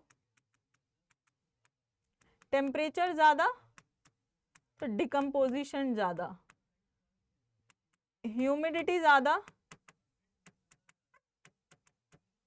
तो डिकम्पोजिशन ज्यादा, ठीक है, और टेम्परेचर ज्यादा तो डिकम्पोजिशन ज्यादा, ह्यूमिडिटी ज्यादा तो डिकम्पोजिशन ज्यादा, plus decomposition rate is slower if detritus is rich in lignin and chitin, if detritus is rich in nitrogen and water soluble substance like sugar, तो वो जल्दी से हो जाता है, ठीक है। देन आपके पास देखो temperature and soil moisture are important climatic factor to regulate decomposition through their effect of activities of microbes. Warm and moist environment decomposition where as low temperature and anaerobe, मतलब अगर टेम्परेचर कम बेटा तो decomposition भी कम, soil में moisture बेटा ज्यादा तो decomposition भी बेटा ज्यादा, ओके। अगर अगर काइटिन, ठीक है, प्लस उन्होंने क्या बोला था, लिग्निन, ठीक है, if detritus is rich in, तो क्या बोल रहा है यहां से देखो, so decomposition is largely an oxygen requiring process, the rate of decomposition is controlled by the chemical composition of detritus and climatic factor. In particular climatic condition decomposition rate is slower अगर वो चीज lignin की बनी है, अगर वो chitin की बनी है, एंड इफ डेट्रिटस में नाइट्रोजन की पानी सॉल्युबल कंपोनेंट्स की मात्रा ज्यादा है, ठीक है, अगर नाइट्रोजन ज्यादा है, अगर वाटर सॉल्युबल सब्सटेंस ज्यादा है,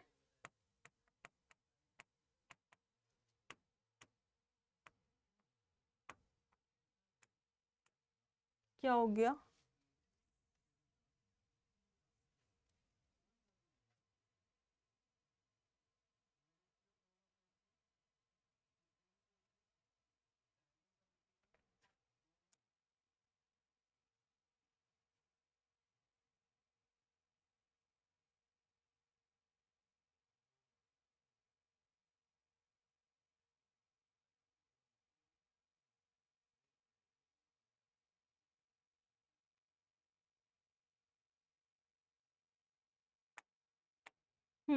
वाटर सॉल्युबल सब्सटेंस ये सब ज्यादा हैं तो बेटा डिकम्पोजिशन होगा स्लो। क्लियर?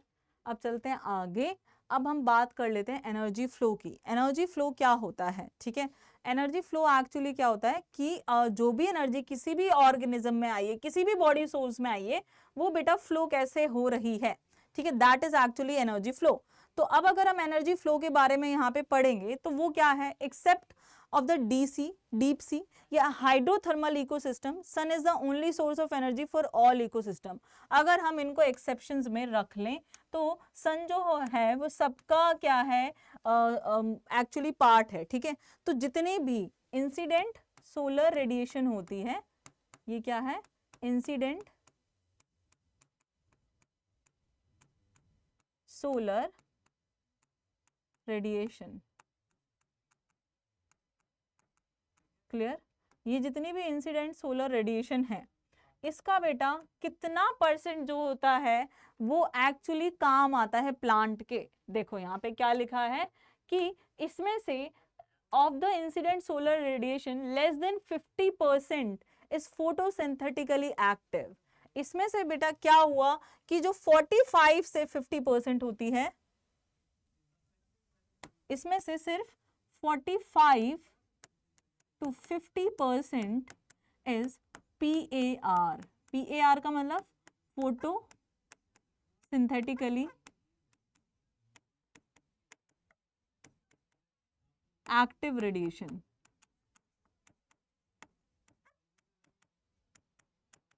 ठीक है, ये है PAR। Okay, now we know that plants and photosynthetic bacteria autotroph fix sun energy to make food from simple inorganic material and plant capture only 2 से 10% of PAR। अब बेटा जो PAR है ना, जितनी भी PAR है, PAR का 2 से 10% only captured by plant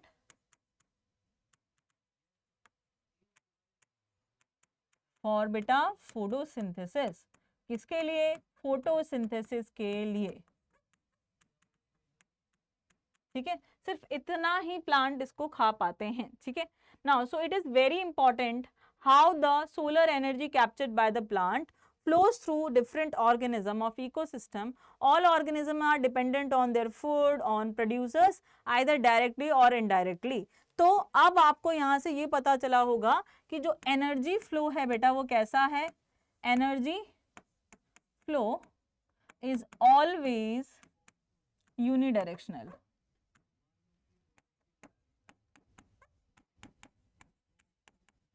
ठीक है, और एनर्जी फ्लो एक लॉ भी एक्चुअली फॉलो करता है, उस लॉ की भी हम यहाँ बात करेंगे। ठीक है, तो चलते हैं आगे और उस लॉ की हम बात भी कर लेते हैं। पर उससे पहले एनर्जी ऐसा नहीं है, energy flow is unidirectional, but ऐसा नहीं है कि मेरे पास पैसा आया मैंने स्टोर करके रख दिया, आपके पास पैसा आया है तो पैसा जाएगा भी। सिमिलरली यहाँ पे भी बेटा क्या होगा, energy do not remain trapped permanently in any organism, it always flows from one organism to another. Clear? So energy flow in an ecosystem is always unidirectional। Every small portion become a part of the body of herbivore। Clear? So यहाँ पे एक producer है, उसको हर्बीवर ने खाया, उसको carnivore ने खाया। प्लस ये एनर्जी फ्लो बेटा लॉ ऑफ थर्मोडायनेमिक को भी फॉलो करता है। कैसे? अगर हम देखें तो पहला लॉ क्या कहता है, energy can neither be created nor be destroyed. अब ये कार्निवर है, ये बेटा मर गया, इट डाइड। अब बेटा इसके ऊपर डिकम्पोजर्स आएंगे, वो फिर से न्यूट्रिएंट में न्यूट्रिएंट सारा का सारा मिट्टी में मिला देंगे, सॉइल में। अब यहाँ से फिर से बेटा क्या करेगा, एक पेड़ ग्रो करेगा, वो फिर से न्यूट्रिएंट लेगा, तो वो न्यूट्रिएंट साइक्लिंग हो गया। It is a continuous process, it never breaks. ठीक है, it is a continuous process, it never breaks. ये एक बहुत इंपॉर्टेंट पॉइंट है। ठीक है, ये जरूर लिख लेना, it is a continuous process. Now energy can neither be created nor be destroyed. Now second law, energy transfer occur unless and until it is accompanied by degradation of energy while transferring. मतलब जब भी energy transfer होती है तो थोड़ा तो loss होता है। आप बाल्टी हाथ में भर के पानी लेके जा रहे हो, आप लेके तो जा रहे हो, बट बूंद बूंद पानी नीचे भी गिरते जा रहा है। तो जब भी वो ट्रांसफर होता है एक जगह से दूसरी जगह, तो थोड़ा एनर्जी लॉस होता ही होता है। That is second law of thermodynamics. Now next आपके पास ये फूड चेन है। फूड चेन बेटा क्या है कि एक ऑर्गेनिज्म है, है ना, एक ऑर्गेनिज्म है उसको क्या कर रहा है, कोई और ऑर्गेनिज्म खा रहा है, तो one organism is continuously being eaten by another organism. तो ये सब बेटा कैसे हो रहा है, एक चेन में हो रहा है। आप चेन चेन रिंगा रिंगा रोजेस नहीं, चेन चेन खेलते हैं, एक गेम है, ठीक है, तो यहाँ पे क्या हो रहा है, वो चेन चेन में हो रहा है, एक ऑर्गेनिज्म दूसरे को खा रहा है, तो एक सीक्वेंस बन गया है, sequence of living organism where one is being eaten by the another for the energy, है ना, है ना, यही तो हो रहा है। तो यहाँ पे अगर लिखें हम, क्या लिखेंगे, इसकी डेफिनेशन आप इजी से लिख सकते हो, सीक्वेंस और series of living organism where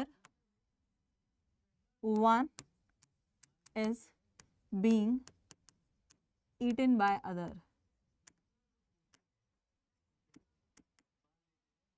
and it starts with producers,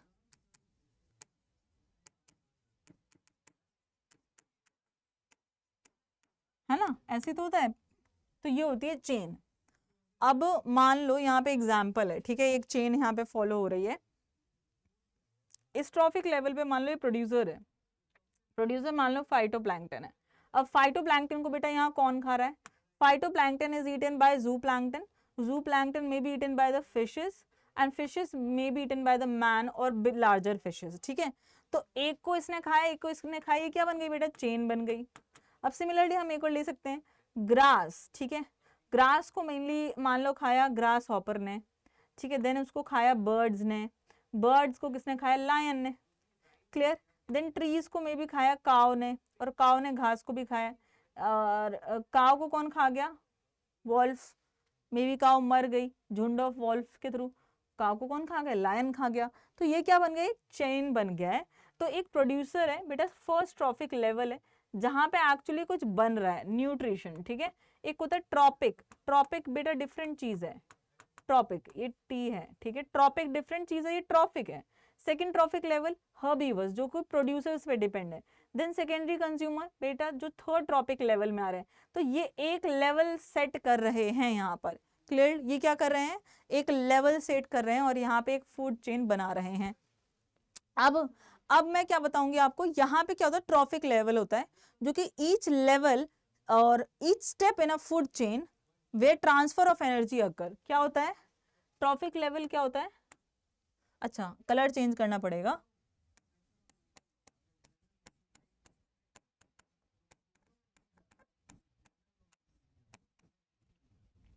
step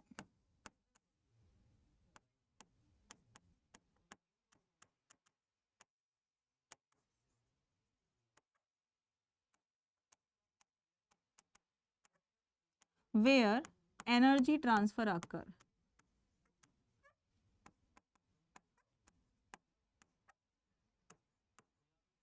clear, ये है बेटा ट्रॉफिक लेवल। अब हमारे पास यहाँ पर टाइप्स ऑफ फूड चेन भी हैं,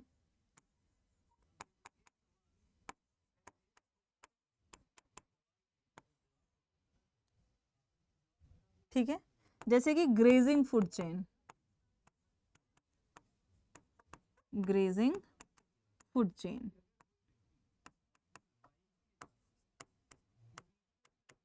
ठीक है।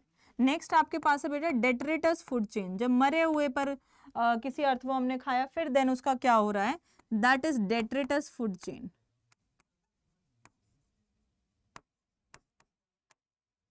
ठीक है।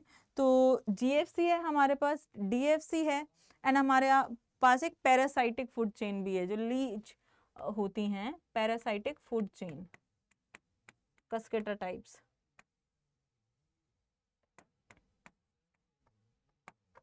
हम सारे फूड चेन को डिटेल में नहीं पढ़ेंगे, बट हमने एक फूड चेन यहाँ पे देख लिया है। देन हम आगे चलते हैं और बात कर लेते हैं एक डिफरेंट टॉपिक की, इकोलॉजिकल पिरामिड्स की, ठीक है। इकोलॉजिकल पिरामिड्स क्या होते हैं, ये ग्राफिकल रिप्रेजेंटेशन होते हैं various ecological parameters at successive tropic level.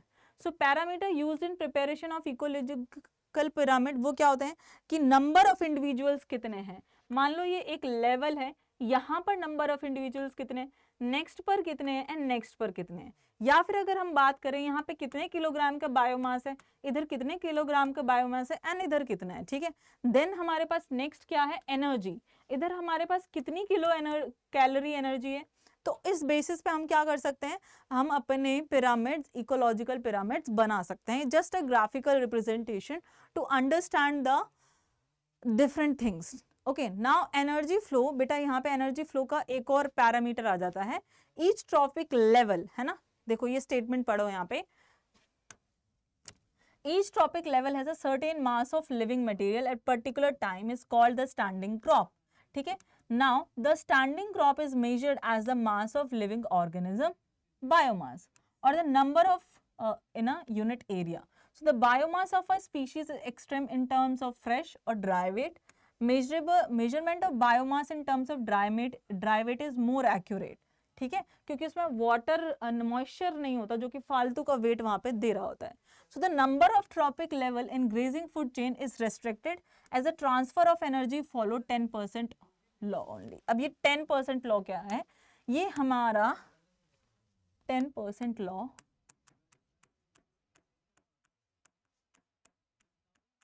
जो हमारे एक साइंटिस्ट हैं लिंडेमैन, उन्होंने हमें दिया था ये, ठीक है, बाय लिंडेमैन। ये क्या कहता है, मान लो ये पेड़ है, ठीक है, तो पेड़ के पास जितनी भी एनर्जी है उसका सिर्फ 10% ही आगे जाएगा। मान लो ये किसने खा लिया, गाय ने खा लिया, ठीक है, गाय तो बहुत अजीब बन गई है पर कोई बात नहीं। अब इसको दूसरे बंदे ने खाया तो 10% ट्रांसफर हुआ, तीसरे बंदे ने खाया वो ट्रांसफर हुआ, ठीक है। तो मान लो यहाँ पे कितना था, 10,000 था। अब 10,000 का 10% निकालेंगे बेटा तो कितना होगा, 10,000 का 10% आप निकालो, उतना उतना ये आगे जाकर के क्या होता जाएगा, ट्रांसपोर्ट होता जाएगा। सो 10% लॉ फॉलो करता है। तो यहाँ पे ये क्या है, 10% लो, तो जब भी 10% of the energy is transfer to trophic level from the lower trophic level, मतलब ओनली 10% ही उसका ट्रांसपोर्ट होता है दूसरे लेवल पर, क्या हो गया, दूसरे लेवल पर। In nature it is possible to have many levels, producers, herbivores, primary carnivores, secondary carnivores in the grazing food chain. अब देखो यहाँ पे मान लो ये क्या हो जाएगा, ये तो बहुत लिमिटेड नहीं हो जाएगी, ग्रेजिंग फूड चेन में तो बहुत सारे ऑर्गेनिजम्स आते जाते हैं, तो वो तो खत्म ही हो जाएगा ना। तो यहाँ पे ये बोल तो रहा है इस चीज के बारे में, the number of tropic level in grazing food chain is restricted, एक चेन में रिस्ट्रिक्टेड है बट मल्टीपल चेन जा सकती है ना। देखो ये ग्रेजिंग फूड चेन क्या कहती है कि मान लो घास को बकरी ने खाया, बकरी को इंसान ने खाया, खत्म। बट इंसान को भी तो कोई खा सकता है, या गोट को लायन खा सकता है, या गोट को कोई वोल्फ खा सकती है, वोल्फ को फिर लायन खा सकता है, ये चांसेस है ना। मतलब क्या चांसेस हैं कि फूड वेब बन सकता है, यहाँ पे क्या चांसेस है, यहाँ पे बेटा फूड वेब बन सकता है ना, यहाँ पे फूड वेब बनने के चांसेस हैं। ये क्या होता है, interlink of many food chains, interconnection of many food chain. एक बहुत डिसएडवांटेज है फूड चेन का, मतलब एग्जिस्ट ही नहीं करता है, फूड चेन रेयरली एग्जिस्ट। ऐसा थोड़ी होता होगा गोट को छोड़ ही देगा कोई, घास खा के बैठी, उसको कोई और खाने लग जाएगा, दूसरी फूड चेन स्टार्ट हो जाएगी, ऐसा नहीं होता है। तो ये है पिरामिड ऑफ नंबर। तो अगर हम पिरामिड ऑफ नंबर में बात करें तो पिरामिड ऑफ नंबर हमारे पास अपराइट हो सकता है। अपराइट का मतलब क्या है बेटा, स्ट्रेट, इरेक्ट, सीधा, ठीक है, और इन्वर्टेड हो सकता है। कैसा हो सकता है, इन्वर्टेड, इन्वर्टेड भी ये हो सकता है। अगर हम अपराइट की बात करें तो यहाँ पे अगर आप बात करोगे एक ग्रासलैंड की, एक टेरेस्ट्रियल फॉरेस्ट की, है ना, यहाँ पे अगर हम बात करें, लेकिन फॉरेस्ट में बेटा अभी देखो क्या हो रहा है, यहाँ पे नहीं लिखेंगे, फॉरेस्ट में हम वहां पे बात करेंगे। तो यहाँ पे देखो एक एक्वाटिक इकोसिस्टम,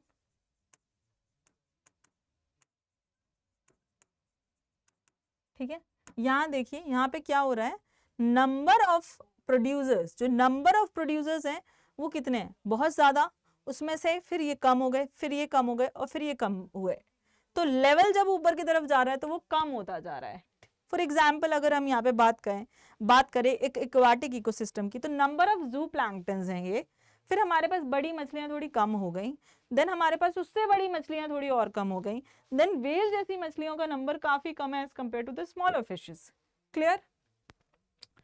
अब इन्वर्टेड की बात करें तो मान लो ये यहाँ पे पेड़ है, ये क्या है, ट्री है, जो कि क्या है बेटा, एक ही है। अब इधर बात कर लें, इंसेक्ट्स हैं या फिर ग्रास होपर हैं जो कि उड़ रहे हैं और खा रहे हैं, ठीक है, उड़ सकते हैं क्या वो इतना ऊपर, छोटे ट्रीज होंगे तो उड़ जाएंगे, तो इनका लेवल यहाँ पे क्या है, ज्यादा है। देन अगर हम बात करें और, तो एक पेड़ के ऊपर तो बहुत सारी चिड़िया बैठी हो सकती है ना, तो ये हो गया बेटा inverted in case of forest, और उस फॉरेस्ट में भी जब क्या हो, एक ट्री की बात हम कर रहे हैं तब ऐसा होगा। अब पिरामिड ऑफ बायोमास की बात करें तो पिरामिड ऑफ बायोमास में हमारे पास अगेन यहाँ पे अपराइट हो सकता है और यहाँ पे इन्वर्टेड टाइप का भी पिरामिड बन सकता है। इन्वर्टेड बेटा देखो कब बनता है, इन केस ऑफ बायोमास। अगर हम इक्वाटिक इकोसिस्टम के बेटा दो पिरामिड बनते हैं, एक तो अपराइट और एक इन्वर्टेड। इन्वर्टेड कब, जब हम बायोमास की बात करें, और अपराइट कब बेटा, जब हम बात करें नंबर की। क्लियर ना? यहाँ पे देखो चार हमारे पास क्या है, फाइटोप्लैंक्टन्स हैं, ठीक है, phytoplanktons. Okay, so inverted pyramid of biomass, small standing crop of phytoplankton supports a large. अच्छा, ये क्या है, फाइटोप्लैंक्टन्स हैं जो कि क्या है, प्रोड्यूसर्स हैं।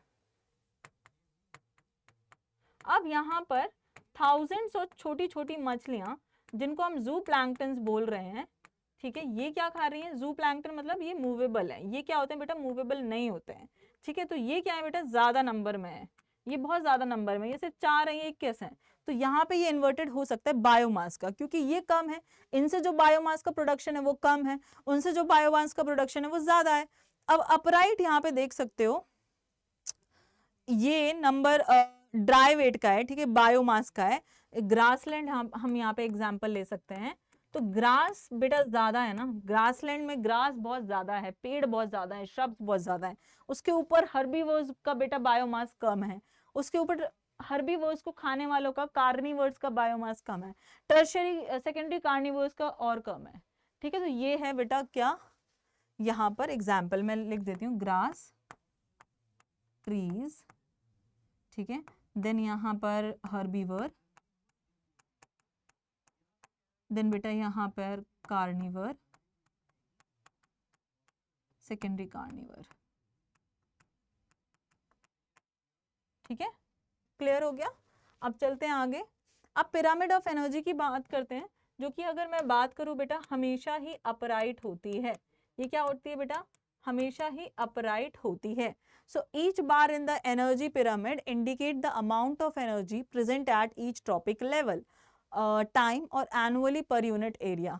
क्योंकि मान लो हमेशा आपको पता है कि वो 10% लॉ फॉलो करेगा, है ना, 10% लॉ फॉलो करेगा। मान लो यहाँ पे 10,000 है, तो इसका 10%, 10,000 का 10% कैसे निकालोगे, ऐसे, ठीक है, यहाँ से ये कैंसिल हो गया, तो आपके पास क्या बचा, यहाँ पे जाएगा 1000, ठीक है, सिर्फ 10% ही ट्रांसफर हुआ है, देन 10% अगेन ट्रांसफर हुआ, देन अगेन 10% यहाँ पर ट्रांसफर हुआ। क्लियर? तो यहाँ पे ये क्या है, प्राइमरी प्रोड्यूसर्स है, then primary consumer, then secondary consumer, then tertiary consumer. So it is always upright. तो हमारे पास pyramid of biomass and pyramid of number can be upright and inverted, but pyramid of energy will always be upright. Clear? अब limitations of ecosystem. Limitations क्या है? Certain limitations of ecosystem such as it does not take into account the same species belonging to two or more trophic levels. अगर एक species दो trophic level पर है, ठीक है, अगर एक species दो trophic level पे है तो it does not belong, ठीक है, not account, क्यों है कि does not take into account the same species belonging to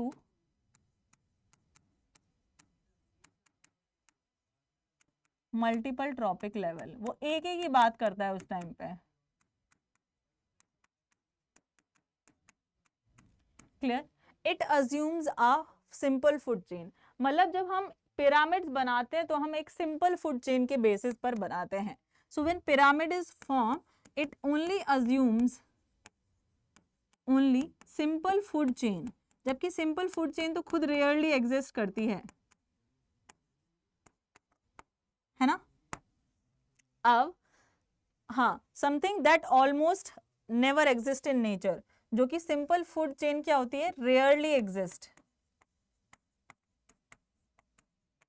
clear?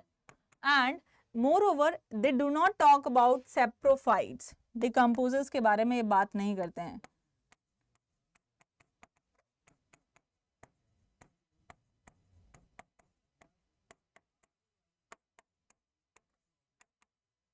Clear हो गया बेटा? तो ये था हमारा सारा लिमिटेशंस हमने पढ़ लिया है। अब यहाँ पर अगर आप इससे और ज्यादा डिटेल में अपनी सीयूटी की तैयारी, अपनी सीयूटी के लिए रैंक और मार्क्स पक्के करना चाहते हैं, अगर आप एडमिशन पक्का करने चाहते हैं और आपको उसके लिए डिटेल में पढ़ना पड़ेगा, तो आप हमारे समर 2.0 बैच में एनरोल कर सकते हैं। और ये कितने का है, 1199। अगर आप मेरा कोड लगाएंगे यहाँ पे NEE वेबसाइट पे जाकर के 20, तो आपको 20% डिस्काउंट मिल जाएगा। एंड सेम विद द महापैक, महापैक अगर आप परचेज करते हैं तो इससे क्या होगा, जितने भी डिफरेंट टाइप्स ऑफ बैचेस आएंगे आपको सबका एक्सेस मिलेगा। आप सब बैचेस में जाकर के टाइम टू टाइम अपने नोट्स बना सकते हो, पढ़ सकते हो, ठीक है, लाइव भी ज्वाइन कर सकते हो। तो this was all about today session, ठीक है। ये था ये तो हम पढ़ चुके हैं लिमिटेशंस, ठीक है, पहले ही। तो चलो पूरा का पूरा इकोसिस्टम यहाँ पे कंप्लीट होता है। तो मिलते हैं हम एक अगले सेशन में। प्लस जो भी क्वेश्चंस मैंने पूछे हैं वो आप कमेंट बॉक्स में ज़रूर आंसर करना। इसके बाद हमारे कुछ ही थोड़े से ही चैप्टर, एक आधी चैप्टर रह गए हैं। तो पूरा का पूरा 12th का आपको प्लेलिस्ट जो है वो आपको यूट्यूब पे मिल जाएगी। तो जाकर के CUT Adda 24/7 चेकआउट करना मत भूलना। And if you are liking the sessions, so do subscribe and do share with your friends also. Thank you.